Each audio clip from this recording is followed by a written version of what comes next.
របៀបរៀបចំ account Facebook ឲ្យត្រូវទៅតាមស្តង់ដារសុវត្ថិភាពរបស់ក្រុមហ៊ុន Facebook ការពារពីបុគ្គល hacker អញ្ចឹងនៅក្នុងវីដេអូនេះគឺតពីវីដេអូមុនដែលយើងបានរៀនអំពីរបៀបបង្កើត account Facebook រួចមកហើយដែលឲ្យត្រូវទៅតាមស្តង់ដារសុវត្ថិភាពហ្នឹងបន្ទាប់ពីយើងបង្កើតបាននៅ account Facebook ហើយគឺយើងត្រូវតែរៀបចំនៅ account Facebook ឲ្យបានត្រឹមត្រូវនៅក្នុងនោះគឺយើងត្រូវរៀបចំឲ្យមានជា password ក៏ដូចជាភ្ជាប់ជាមួយនឹងលេខទូរស័ព្ទនិង email ហើយនៅពេលដែលយើងបង្កើតនោះគឺយើងបង្កើតជាមួយនឹងលេខទូរស័ព្ទដោយមិនទាន់មាន email នៅឡើយទេហើយក៏មិនទាន់មាន password ដែរដូច្នេះហើយនៅក្នុងវីដេអូនេះគឺខ្ញុំនឹងបង្ហាញដល់បងប្អូនអរគ្នាអំពីការរៀបចំទៅលើ account Facebook ឲ្យបានត្រឹមត្រូវក៏ដូចជា profile និង cover ហើយក៏ដូចជាការដែល add email ហើយនឹងលេខទូរស័ព្ទហើយជាពិសេសនោះគឺយើងត្រូវតែបង្កើតនៅ password ថ្មីមួយដើម្បីឲ្យ Facebook account របស់យើងមានសុវត្ថិភាពអញ្ចឹងនៅក្នុងលេខទូរស័ព្ទ email ហើយនិង password ហ្នឹងគឺជាតួអង្គសំខាន់ជាតួអង្គមួយដែលដើរតួក្នុងការការពារទៅលើ account Facebook ពីបុគ្គល hacker អញ្ចឹងដើម្បីចង់ដឹងថាការរៀបចំ account Facebook ឲ្យបានត្រឹមត្រូវក៏ដូចជាការ add នៅ email ក៏ដូចជាការបង្កើតនៅ password ឲ្យបានត្រឹមត្រូវហើយនឹងដាក់លេខទូរស័ព្ទនឹងយ៉ាងណានោះទៅតាមដានទស្សនាជាមួយខ្ញុំទាំងអស់គ្នាបាទជំរាបដំបូងបងប្អូនចូលមកកាន់ account Facebook របស់បងប្អូនដែលបានបង្កើតជាមួយនឹងខ្ញុំកាលពីវីដេអូមុនមកបាទហើយនៅក្នុងហ្នឹងគឺខ្ញុំបានដាក់ឈ្មោះថា Hong Mayura ហើយឥឡូវយើងមក add នៅរូប profile ក៏ដូចជារូប cover អញ្ចឹងណាឥឡូវយើងមក add នៅរូប profile សិនហើយនេះគឺជារូបថតដែលខ្ញុំបានត្រៀមហើយបញ្ជាក់ដែរថារូបថតមនុស្សស្រីដែលខ្ញុំបានត្រៀមនេះគឺជារូបដែលខ្ញុំបានធ្វើឡើងមកដោយ AI តាមរយៈAI មួយឈ្មោះថា One AI ហើយនៅក្នុងរូប cover ក៏យើងត្រូវតែ add នៅរូបថតមួយដែរឬក៏រូប picture ផ្សេងៗអញ្ចឹងបងប្អូន add នៅរូបដដែលក៏បានឬក៏រូបផ្សេងក៏បានហើយបងប្អូនគ្រាន់តែសេរីមកឲ្យស្អាតមកគឺជាការស្រេច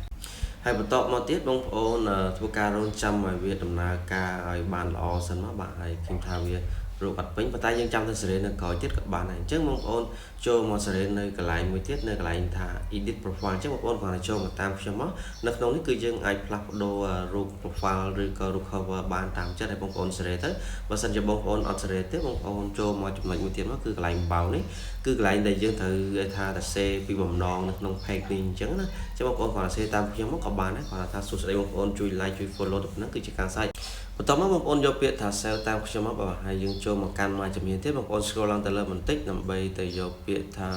edit your about info គឺជាកន្លែងដែលយើងត្រូវតែ add email បញ្ចូលដោយសារតែពេលហ្នឹងគឺយើងបានបង្កើតជាមួយនឹងលេខទូរស័ព្ទដោយមិនតន់បាន add ជាមួយ email ទេអញ្ចឹងបងប្អូនគ្រាន់តែចូលមកតាមខ្ញុំមកយកថា manage contact info ហ្នឹងមកបាទហើយចូលមកដល់កន្លែងនេះគឺបងប្អូននឹងឃើញគឺយើងឃើញតែលេខទូរស័ព្ទមួយទេដោយអត់មាន email អញ្ចឹងបងប្អូនយកពាក្យថា add email បញ្ចូលមកបាទហើយបងប្អូនគាត់ធ្វើតាមខ្ញុំមកបើសិនជាបងប្អូនមើលអត់ទាន់ទេបងប្អូនមើលម្ដងមួយបាទចូលមកដល់កន្លែងនេះគឺយើងត្រូវតែវានៅ email របស់យើងបញ្ចូលហើយបើសិនជាបងប្អូនមាន email បងប្អូនស្រាប់បងប្អូនអាចវាបញ្ចូលនៅក្នុងនឹងបានឲ្យមកហើយបើសិនជាបងប្អូនអត់ទាន់មាននៅ email ទេបងប្អូនអាចទៅមើលនៅវីដេអូរបស់ខ្ញុំបាននៅ episode ទី48ដែលដាក់ចំណងជើងថារបៀបបង្កើត email ឬ Gmail អញ្ចឹងបងប្អូនគាត់បង្កើតហើយយកមកវាបញ្ចូលគឺជាការសាច់អញ្ចឹងបងប្អូនវាបញ្ចូលហើយបងប្អូនទៀងតតិចទៅថាវាត្រឹមត្រូវអត់បើសិនជាវាត្រឹមត្រូវបងប្អូនយកពាក្យថា next បន្តទៀតមកបាទហើយយើងធ្វើការរងចាំបន្តិចមកដើម្បីចូលមកដល់កន្លែងនេះយើងនឹងទទួលបានលេខកូដតាមរយៈ email ដែលយើង add បញ្ចូលអំបញ្ញមិញហ្នឹងបាទគឺក្រុមហ៊ុន Facebook នឹងផ្ញើលេខកូដទៅកាន់ email ហ្នឹងហើយបើសិនជាបងប្អូនអត់ឃើញទេបងប្អូនចេញពីកម្មវិធីហ្នឹងមកទៅកន្លែង email របស់យើងមកទៅបាទឥឡូវបញ្ចូលមកដល់កន្លែងនេះគឺ email បានផ្ញើមកកាន់យើងគឺលេខកូដហ្នឹងអញ្ចឹងបងប្អូនចូលទៅកាន់ email តែម្ដងទៅដោយសារវា load បាត់ហើយដើម្បីឲ្យច្បាស់បងប្អូនចូលមកកាន់ email Gmail ហ្នឹងហើយបងប្អូននឹងឃើញហើយក្រុមហ៊ុន Facebook នឹងផ្ញើលេខកូដមកកាន់ email ដែលយើងបាន add បញ្ចូលហ្នឹងហើយទាំងពេលវេលាទាំងម៉ោងទាំងរូបភាពនិងលេខកូដហ្នឹងគឺផ្ញើមកបងប្អូនគ្រាន់តែ click ពីលើហ្នឹងទៅហើយបងប្អូនគ្រាន់តែយកពាក្យថា copy បាទអញ្ចឹងបងប្អូនចេញពី Gmail ហ្នឹងទៅបងប្អូនចូលមកកាន់ account Facebook របស់យើងវិញហើយបងប្អូនគ្រាន់តែវាបញ្ចូលនៅកន្លែង enter confirmation code ហ្នឹងគឺជាការស្អីបងប្អូនផាសមកហើយបងប្អូនយកពាក្យថា next បាទអញ្ចឹងបងប្អូនចូលមកដល់កន្លែងនេះគឺបានន័យថាយើងបាន add បញ្ចូលរួចហើយបងប្អូនយកពាក្យថា close មកគឺជាការស្រេចហើយអញ្ចឹងការដែលយើង add email និងលេខទូរស័ព្ទចូលនៅក្នុង account Facebook ហ្នឹងគឺបាន 100% ហើយ ជំរាបបន្តយើងទៅបង្កើត password បន្តទៀតអញ្ចឹងបងប្អូនយកពាក្យថាដានតាមខ្ញុំមកបាទហើយដើម្បីទៅបង្កើត password បានអញ្ចឹងបងប្អូនចេញពី setting account Facebook នោះមកយើងទៅកាន់ profile ដើម្បីជាភាពងាយស្រួលឲ្យបងប្អូនអរគ្នាមើលឬក៏ទស្សនាអញ្ចឹងណាបងប្អូនចូលមកឡើយពាក្យ menu តាមខ្ញុំមកបងប្អូន scroll ឡើងទៅលើបន្តិចដើម្បីទៅយកពាក្យថា setting and privacy ហើយបន្តមកបងប្អូនយកពាក្យថា setting តាមខ្ញុំបង្ហាញហ្នឹងបាទហើយបន្តមកបងប្អូនយកពាក្យថា show more in account center បងប្អូននឹងឃើញនៅកន្លែង password and security ចឹងបងប្អូនចូលទៅយកពាក្យថា change password បាទបន្ទាប់មកបងប្អូន click ទៅលើ account Facebook របស់បងប្អូនមកបាទហើយចូលមកដល់កន្លែងនេះដោយសារតែយើងអត់ទាន់មាន password ទេបងប្អូនយកពាក្យថា forgot your password ហើយចូលមកដល់កន្លែងនេះបងប្អូនត្រូវជ្រើសរើសយកមធ្យោបាយមួយក្នុងចំណោម5ដែលក្រុមហ៊ុន Facebook បានដាក់ឲ្យហើយទី1គឺផ្ញើទៅកាន់ WhatsApp ឬក៏ email ឬក៏ Facebook notification ឬក៏ SMS តាមរយៈលេខទូរស័ព្ទដៃឬក៏យើង log ចូលទៅកាន់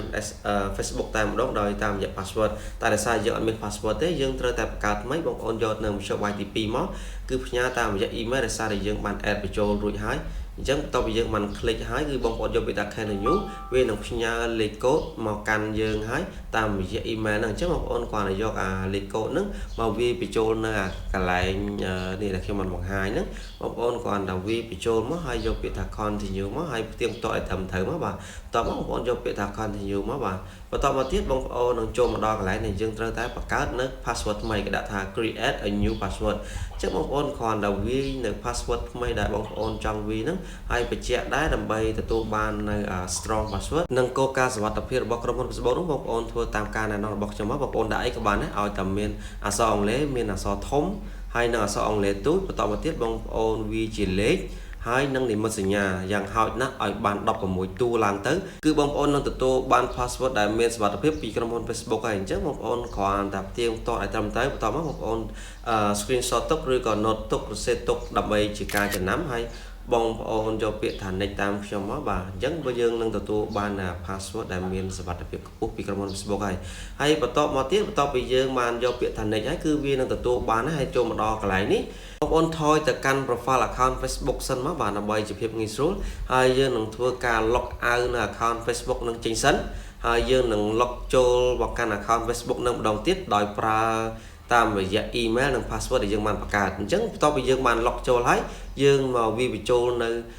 email ក៏ដូចជា password អញ្ចឹងខ្ញុំនឹងធ្វើការវាយនៅ email បញ្ចូលសិនណា email ដែលយើងបាន add ចូលទៅកាន់ account Facebook អំបញ្ញមិញហ្នឹងណាបាទបន្ទាប់ពីយើង add ចូលហើយយើងយកវាមកវាបញ្ចូលនៅកន្លែង email នឹងខាងលើមកហើយបន្តមកទៀតបងប្អូនវាបញ្ចូល password ឬក៏លេខសម្ងាត់នៅកន្លោនខាងក្រោមហ្នឹងបាទឥឡូវខ្ញុំមកធ្វើការវាបញ្ចូលលេខសម្ងាត់ដែលបានបង្កើតអំបញ្ញមិញហ្នឹងសិនមកចង់ដឹងថាវាចូលឬក៏អត់បើសិនជាវាចូលបានន័យថា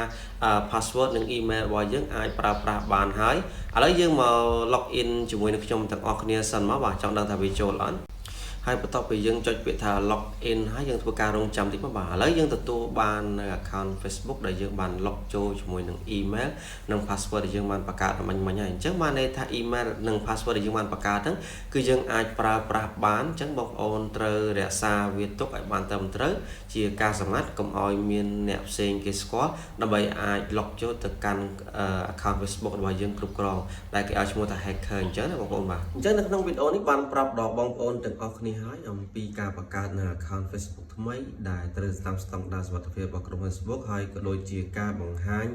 ទៅនៅការដែលយើងភ្ជាប់ជាមួយនឹង email លេខទូរស័ព្ទនិងបង្កើតនៅ strong password ដែលខ្ញុំបានបង្ហាញនៅក្នុងវីដេអូនេះអញ្ចឹងបងប្អូនបាទហើយអញ្ចឹងវីដេអូដែលយើងនិយាយអំពីសុវត្ថិភាពទៅលើ account Facebook ហ្នឹងគឺ